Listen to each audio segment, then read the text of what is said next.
Hello everyone, welcome back on the channel. This is Neelam Gahlot, your reasoning mentor. OICL यानी कि oriental insurance company limited का जो full detailed notification है वो कल आ गया है, जिसको कवर किया जा चुका है। सारी चीज़ें सेम है, आपको याद होगा मैंने आपके लिए शॉर्ट नोटिस कवर किया था और उसके बाद मैंने आपको हर एक चीज़ बताते हुए एक वीडियो भी बनाया था जो आप लोगों ने देखा है। आई थिंक मैक्सिमम एस्पिरेंट्स उसको देख चुके हैं। तो वहाँ पे सारी डिटेल्स हैं, उस वीडियो के अंदर भी आप जाके चेक कर सकते हैं। बट उसके अलावा अभी जो कल हमारा डिटेल नोटिफिकेशन आया है, उसमें हमारे एग्जाम पैटर्न में थोड़ा-सा कुछ बदलाव है जो मैं आपको अपडेट करना चाहती हूँ। मैक्सिमम 90% चीज़ें सेम है, बस तो एक छोटा-सा चेंज है जो मैं आपको बता देना चाहती हूँ, वो भी मेंस में है। क्योंकि प्रीलिम्स सेम है, आपका बाकी सारी चीज़ें सेम है, लेकिन मेंस में थोड़ा-सा आपको चेंज देखने को मिलेगा। तो बिना किसी देरी के शुरू करते हैं ये वीडियो को। बहुत छोटा-सा वीडियो होगा तो लास्ट तक ज़रूर देखना। साथ ही साथ चैनल को ज़रूर सब्सक्राइब कर लो ताकि आप किसी भी अपडेट को मिस ना कर दो। बहुत सारी करियर अपॉर्चुनिटीज़ हम आपको आपके सामने लेकर आते रहते हैं। बहुत सारे ग्रेजुएट्स के लिए बहुत सारी अपॉर्चुनिटीज़ निकलती रहती है। तो मेक श्योर करें चैनल को सब्सक्राइब किया है। तो चलिए देखते हैं कि हमारे एग्जाम पैटर्न में क्या चेंजेस हुए हैं। ओरिएंटल इंश्योरेंस कंपनी लिमिटेड, ये जो आपका नोटिफिकेशन आया है, ये किस पोस्ट के लिए आया है? Scale 1 officer. स्केल 1 ऑफिसर के अंदर जो हमारा एग्जाम पैटर्न है, तो देखो सबसे पहली बात, प्रीलिम्स जो है वो आपका क्वालिफाइंग है। प्रीलिम्स के अंदर आपके क्वांट, रीजनिंग, इंग्लिश, ये 3 सब्जेक्ट्स आने वाले हैं। इनमें हमें सेक्शन वाइज और ओवरऑल हमें क्वालिफाई करना है, लेकिन इसके मार्क्स नहीं जुड़ेंगे। बट क्या ये इंपॉर्टेंट नहीं है? देखो, जब आप इसमें क्लियर होगे, जब आप इसको क्वालिफाई करोगे, तभी आपको मेंस देने का मौका मिलेगा। और मेंस और इंटरव्यू दोनों के नंबर मिला के होगा आपका फाइनल सिलेक्शन। ठीक है, मेंस से आपकी मेरिट बनेगी और इंटरव्यू से आपकी मेरिट बनेगी, तो इन दोनों के नंबर मिला के होगा आपका फाइनल सिलेक्शन। मेंस में हमें थोड़े बदलाव देखने को मिले, क्या है वो बताते हैं। चलिए इधर आइए। अब यहाँ पे जो अपना प्रीलिम्स का पेपर है, ये पैटर्न, उसमें देखो रीजनिंग है, क्वांट है, इंग्लिश है। रीजनिंग और क्वांट के आपके 35-35, 35-35 क्वेश्चंस आएंगे। इंग्लिश के 30 क्वेश्चन ही आएंगे। टोटल 100 क्वेश्चन है और 100 नंबर के हैं। एक क्वेश्चन सही करोगे 1 नंबर मिलेगा, एक क्वेश्चन गलत कर दोगे तो -0.25 मिलेगा, यानी कि 1/4 नेगेटिव मार्किंग एक क्वेश्चन गलत करने पर। देन आपके पास सेक्शनल टाइमिंग है, यानी कि ऐसा नहीं कि ओवरऑल टाइम आपको मिलेगा, आपको सेक्शन टाइमिंग, यानी कि मुझे जो रीजनिंग के 35 क्वेश्चन अटेम्प्ट करने हैं या जितने भी आप अटेम्प्ट करोगे वो केवल 20 मिनट में। आपको 20 मिनट की विंडो है, उसके बाद जैसे 20 मिनट पूरे होंगे ऊपर वो टाइमर चलता रहेगा। 20 मिनट खत्म होने पर तुरंत आपका जो सेक्शन है वो चेंज हो जाएगा, किसमें? क्वांट में। क्वांट के लिए 20 मिनट मिलेंगे, फिर आ जाएगा आपका इंग्लिश, इंग्लिश के लिए भी 20 मिनट मिलेंगे। टोटल आपका 1 घंटे का पेपर चलेगा, लेकिन 20-20 मिनट मिलेंगे आपको हर सेक्शन के लिए। इस सेक्शन में, यानी कि इस एग्जाम में, प्रीलिम्स में, आपको सेक्शन वाइज भी क्वालिफाई करना। अच्छा, अब हो सकता है किसी की रीजनिंग बहुत अच्छी हो लेकिन क्वांट बहुत उनको डिफिकल्ट लगती है, तो मैम रीजनिंग में तो मैंने 25 क्वेश्चन बढ़िया कर दिए, मेरे 25 नंबर 100% आ जाएंगे, लेकिन क्वांट में मैम मेरे 2 क्वेश्चन भी ठीक नहीं हुए, तो क्या पेपर क्वालिफाई होगा? नहीं। आपको हर सेक्शन में कुछ बेयर मिनिमम नंबर लेकर आना है, कुछ कुछ नंबर आपको लेकर आने हैं, जो कट ऑफ ये ओआईसीएल डिसाइड करेगा। तो आपको बेसिक कट ऑफ, यानी कि सेक्शन वाइज भी आपको रीजनिंग, क्वांट, इंग्लिश को अलग से क्वालिफाई करना है और टोटल पेपर में 100 में से अच्छे नंबर लेकर आने, ताकि आपकी ओवरऑल कट ऑफ निकल जाए। अच्छा, अगर आप लोग चाहते हैं कि मैं आपको कट ऑफ बेस्ड पिछले 2-3 सालों की कट ऑफ का डेटा मैं आपके सामने लेकर आऊं, तो मुझे कमेंट सेक्शन में जरूर बताइएगा कि इस पर आप अगला डिटेल वीडियो किस पे चाहते हैं, सिलेबस पे चाहते हैं, कट ऑफ पे चाहते हैं, तो वो मैं आपके लिए कल आप लोगों को इसी चैनल पे मिल जाएगा। ठीक है, 1/4 negative marking section overall cut off हमें क्लियर करनी है। अब आते हैं यहाँ पे, यहाँ पे हमें चेंज देखने को मिला है। देखो, ये आपके प्रीलिम्स में आएगा, ये आपके प्रीलिम्स में आ रहा है, ये आपके प्रीलिम्स में आ रहा है। जो नया हमें मेंस में देखने को मिलेगा वो मिलेगा आपको जनरल अवेयरनेस। और जनरल अवेयरनेस के यहाँ पे रीजनिंग, इंग्लिश, क्वांट तो आप प्रीलिम्स से पढ़ ही रहे होगे, यहाँ पे क्या हो जाएंगे, ये थोड़ा डीपर हो जाएंगे, यानी कि थोड़ा सा इसका लेवल ऑफ डिफिकल्टी बढ़ जाएगा। अब जो नया आपको देखने को मिलेगा मेंस में वो है आपका जनरल अवेयरनेस, क्योंकि इंश्योरेंस का पेपर है तो इसमें जनरल अवेयरनेस में आपकी फाइनेंशियल अवेयरनेस आ जाएगी, आपकी इंश्योरेंस से रिलेटेड अवेयरनेस आ जाएगी और थोड़ा सा बैंक से रिलेटेड भी यहाँ पे आएगा। तो जनरल अवेयरनेस जो है ये आपका 3 तरीके से आएगा, एक फाइनेंशियल अवेयरनेस में आएगा, एक इंश्योरेंस से रिलेटेड चीजें पूछी जाएंगी और एक आपकी बैंक से रिलेटेड चीजें पूछी जाएंगी। कितने क्वेश्चन है यहाँ पे? 40 क्वेश्चन, 40 नंबर के। अच्छा, इसके साथ जो नया हमें बदलाव देखने को मिला वो है कंप्यूटर नॉलेज, क्योंकि पहले ये स्पेशलिस्ट का फॉर्म निकला निकला करता था। उसमें क्या होता था कि कंप्यूटर नॉलेज की जगह होता था आपका प्रोफेशनल नॉलेज। तो जैसे आपने इंजीनियरिंग से फॉर्म भरा होता है स्पेशलिस्ट के लिए, तो आप यहाँ पे इंजीनियरिंग का पूछा जाता है, यानी कि वो प्रोफेशनल नॉलेज से पूछा जाता है, जो आपने अपनी ग्रेजुएशन पढ़ा है या पोस्ट ग्रेजुएशन पढ़ा है, वो वहाँ पे पूछा जाता है। अब क्योंकि तो जर्नलिस्ट का पेपर है, जर्नलिस्ट प्रोफाइल के लिए है, तो इसमें कोई भी बच्चा फॉर्म भर सकता है, कोई भी ग्रेजुएट। अगर आपने किसी भी स्ट्रीम से ग्रेजुएशन या पोस्ट ग्रेजुएशन करी है 60% नंबर के साथ, अनरिजर्व वालों के लिए है ये क्राइटेरिया, तो आप इस फॉर्म को भर सकते हो। इसलिए यहाँ पे एक चीज़ जो ऐड हुई है, जो चेंज है, वो ये कि यहाँ पे कंप्यूटर नॉलेज आपसे पूछा जाएगा। अच्छा, ये सारे ऑब्जेक्टिव पेपर होंगे, यानी कि एमसीक्यू के फॉर्म में होंगे। एक क्वेश्चन आएगा, उसके 4 या 5 ऑप्शन होंगे, आपको सही ऑप्शन मार्क करना है।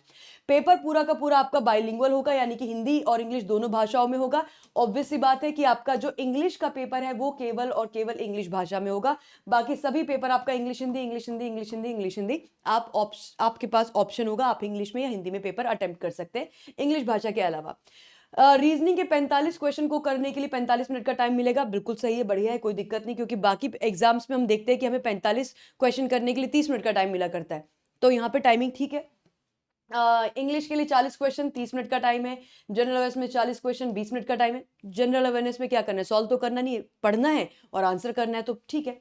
देन क्वांट की बात करें तो 40 क्वेश्चन के लिए 40 मिनट का समय है, ठीक है। कंप्यूटर नॉलेज के लिए 35 क्वेश्चन है, यहाँ पे भी आपको रीड करना है और आंसर करना है, सॉल्व नहीं करना है कंप्यूटर नॉलेज में, तो 15 मिनट का टाइम है, बिल्कुल ठीक है, कोई दिक्कत नहीं। 200 क्वेश्चन 200 नंबर और 150 मिनट का आपको समय मिलेगा, यानी कि 2.5 घंटे का समय आपको यहाँ मिलेगा। लेकिन इसके साथ साथ आपका उसी दिन आपके मेंस पेपर के बाद आपका डिस्क्रिप्टिव का पेपर होगा इंग्लिश भाषा का, जिसके अंदर ऐसे आपका 20 नंबर का पूछा जाएगा और प्रेसी आपका 10 नंबर का पूछा जाएगा। तो एक ऐसे आएगा, एक प्रेसी आएगा, और ये पेपर आपको केवल इंग्लिश भाषा में देना है। 2 क्वेश्चन आएंगे, 30 नंबर के आएंगे और आधे घंटे का समय आपको मिलेगा, ठीक है। ये पेपर हमारा कब होना, 28 फरवरी को होना है, ये मीन्स सेक्शन वाइज और ओवरऑल दोनों क्लियर करना है, और 1/4 नेगेटिव मार्किंग आपकी यहां पर भी आपको देखने को मिल रही है। आगे बढ़िए। जो डिस्क्रिप्टिव पेपर है वो केवल क्वालिफाइंग है, और आपको ये कंप्यूटर पे ही टाइप करना है। कंप्यूटर पे टाइप करने का मतलब है कि आपको कीबोर्ड की हेल्प से टाइप करके ही ये करना है। मेरे ख्याल से प्रीलिम्स के बाद थोड़ा सा डेली अगर आप 5-7 मिनट की प्रैक्टिस करेंगे टाइपिंग की, तो ये अच्छा आपका एक स्पीड बन जाएगा। ये जो डिस्क्रिप्टिव है इसका आपके नंबर नहीं जुड़ेंगे, केवल क्वालिफाइंग है। हमारी जो अनरिजर्व्ड कैटेगरी है उनको कम से कम 15 नंबर लेकर आने 30 में से, ताकि ये क्वालिफाई माना जाए। और जो हमारी SC ST PWBD कैंडिडेट्स हैं उनको 13.5 नंबर 13.5 नंबर लेकर आने 30 में से, ताकि उनका ये क्वालिफाइड माना जाए। ठीक है, यहां तक क्लियर हो गया। फाइनल सिलेक्शन, जैसा कि मैंने आपको बताया, मेंस और इंटरव्यू के मार्क्स से आपका फाइनल सिलेक्शन होगा। आते बात करते हैं सैलरी के बारे में, तो बहुत अच्छी सैलरी है आपकी, 85,000 पर मंथ आपको सैलरी मिलेगी। इसके साथ आपको पर्क्स मिलेंगे, अलाउंसेस मिलेंगे, जैसा कि अन्य गवर्नमेंट जॉब्स में आप लोगों को देखने को मिलता है। यहाँ पे आपको इनकी तरफ से रहने के लिए एकोमोडेशन यानी कि घर भी मिलेगा, आप चाहे तो इनके दिए हुए घर में रह सकते हैं, कंप्लीटली फ्री है। पेंशन मिलेगी रेगुलेटेड बाय PFRDA, तो पेंशन स्कीम है इनकी। आपको मेडिकल इंश्योरेंस मिलेगा, LTS मिलेगा, तो वो सारी चीजें जो हमें बाकी सरकारी नौकरी में मिलती है वो सब आपको मिलेंगी, तो यानी कि गुड टू गो है। और उसके बाद एक बार जल्दी से इंपॉर्टेंट डेट्स पे ध्यान दें, तो देखो फॉर्म फिलिंग आपकी कल से शुरू नहीं हुई है, ध्यान रखना। फॉर्म जो फिलअप है वो आपका 3 दिसंबर से 15 दिसंबर तक चलेगा। 15 दिसंबर लास्ट डेट है और कल से इसकी फॉर्म फिलिंग शुरू होगी।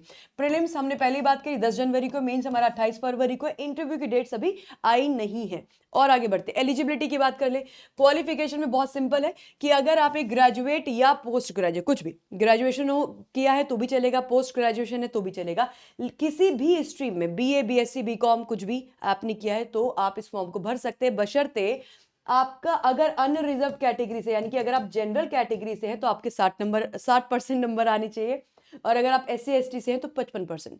ग्रेजुएशन में आए तो भी चलेगा, पोस्ट ग्रेजुएशन में आए तो भी चलेगा। तो आई होप ये क्लियर हुआ। अच्छा, क्वालिफिकेशन आपकी कब तक, आपके पास आपकी डिग्री कब तक आ जानी चाहिए?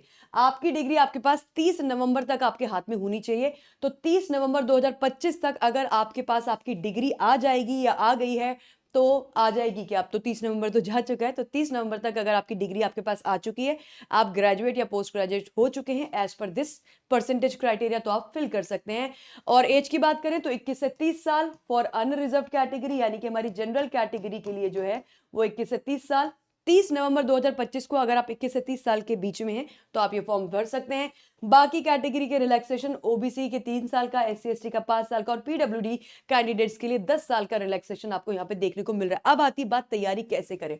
मेरा एग्जाम है 10 तारीख को, और 10 जनवरी के हिसाब से हमारे पास टाइम जो है वो एग्जैक्ट मैं बोलूँ तो आपके पास है 31 दिन दिसंबर यानी कि 30 डेज़ मान लीजिए, आज 2 तारीख है और उधर पे 8 दिन और मान तो 38 मतलब ओवरऑल अगर हम देखें तो मैं 35 डेज़ का ड्यूरेशन मेरे पास है। अब 35 डेज़ में अगर आप एक बिगिनर हो तो हमारे लिए बहुत समस्या होगी फ्री चैनल्स को ढूँढना, कहाँ से क्या, कैसे-कैसे पढ़ना है, that will be a time taking process. और प्रीलिम्स में क्वांट, रीजनिंग, इंग्लिश आ रहा है। क्वांट और रीजनिंग सॉल्व यानी कि प्रैक्टिस वाले सब्जेक्ट्स हैं। इंग्लिश आपका थोड़ा समझने वाला सब्जेक्ट भी है, हालाँकि क्वांट में भी आपको फंडामेंटल समझने पड़ेंगे, बिना समझे वो भी नहीं होगा। तो गाइस आप लोगों की प्रिपरेशन के लिए पूरा प्रॉपर एक ये हमने कोर्स निकाला है। इस कोर्स से आप तैयारी कर सकते हैं अगर आप चाहें तो। इस कोर्स में आपको सब कुछ मिलेगा यानी कि आपको लाइव सेशन, आपको जो है सेशंस मिलेंगे, क्वेश्चन प्रैक्टिस करने के लिए पीडीएफ्स मिलेंगी, एवरीथिंग आपको यहाँ पे मिलेगा और डाउट सेशन भी आप लोगों को यहाँ पे मिलेंगे यानी कि अगर आपके डाउट्स आते हैं तो वो भी आपको मिलेंगे। सिलेबस आप अपनी स्पीड से इसको अपने हिसाब से कवर कर सकते हैं क्योंकि यहाँ पे रिकॉर्डेड वीडियोस मिलेंगे, तो आप अपनी स्पीड से इसको जल्दी-जल्दी देख के अपना पूरा सिलेबस जल्दी कवर कर सकते हैं, प्रैक्टिस कर सकते हैं। कोई टॉपिक नहीं समझ में आया उसको दोबारा देख सकते हैं। तो everything you have in this video course और इसके साथ-साथ ये आपका प्रीलिम्स और मेंस दोनों को कवर करेगा। कैसे हम इसमें एनरोल कर सकते हैं? उसके साथ-साथ आपको क्या करना है? ये टेस्ट प्राइम है। टेस्ट प्राइम के अंदर आपको OICL की टेस्ट सीरीज मिल जाएगी। ये बहुत ज़रूरी मतलब इसको तो आपको 100% लेना है। डिस्काउंट कोड आपके सामने लगाया हुआ है, ये है रेफरल कोड। अब जिनको नहीं पता है मैं उनको एक बार बता देती हूँ कि कैसे आप इसमें एनरोल कर सकते हैं, ठीक है? बहुत सारे बच्चे होंगे जिनको नहीं पता होगा, तो उनको बता देते हैं कि आप एनरोल कैसे कर पाएंगे। तो आपको क्या करना है, अड्डा की एप्लीकेशन पे जाना है जिसका लिंक लगा हुआ होगा। यहाँ पे जाके आप क्लिक कीजिए अड्डा 24/7, अड्डा की एप्लीकेशन पे आओगे तो कुछ ऐसा प्लेटफॉर्म दिखाई देगा। ऑल कोर्सेज में जाना और यहाँ पे रेगुलेटरी बॉडीज में जाना। रेगुलेटरी बॉडीज के अंदर देखो आप थोड़ा सा ऐसे नीचे जाओगे तो आपको दिख जाएगा अपना OICL। OICL जैसे ही हमें दिखाई देगा हम उस पर करेंगे क्लिक। ये है आपका OICL, ऊपर से तीसरे नंबर पे है OICL। ये जो दिखाई दे रहा है OICL के मॉक टेस्ट। ये टेस्ट प्राइम लोगे तो इसमें OICL के टेस्ट तो मिलेंगे ही, मॉक टेस्ट मिलेंगे ही, बट और भी जैसे IBPS, PO, SO, SBI जितने भी एग्जाम्स होते हैं बैंक के उन सब के टेस्ट आपको इसमें मिल जाएंगे। और अगर आपको केवल OICL की टेस्ट सीरीज लेनी है तो ये टेस्ट सीरीज उसकी ये है। ये टेस्ट सीरीज आपकी टेस्ट प्राइम में है। अगर आप मेरे से पूछेंगे तो मैं बोलूंगी कि केवल ये ना लेके ये ले लीजिएगा ताकि इसमें आपको बहुत सारे टेस्ट मिल जाए। और फिर आप इसमें थोड़ा सा नीचे आएंगे तो आपको दिखाई देगा ये वीडियो कोर्स। इस पे आप क्लिक कीजिएगा और यहाँ पे कीजिएगा बाय नाउ। और बाय नाउ करने के बाद आपको यहाँ पे लगा देना डिस्काउंट कोड जो आप लोगों की स्क्रीन के नीचे चल रहा है, बस उसको कर दीजिएगा अप्लाई। और ये जो कोर्स है ये आपका मिनिमम बहुत ही बेसिक फीस पर आपका ये कोर्स है अवेलेबल, तो इसको आप लेकर अपनी तैयारी तुरंत करना शुरू कर दीजिए क्योंकि आपको बहुत ज्यादा मौका नहीं मिल रहा है सोचने का कि हमें क्या करना है और क्या नहीं करना है। तो I hope this is clear to everyone. Okay.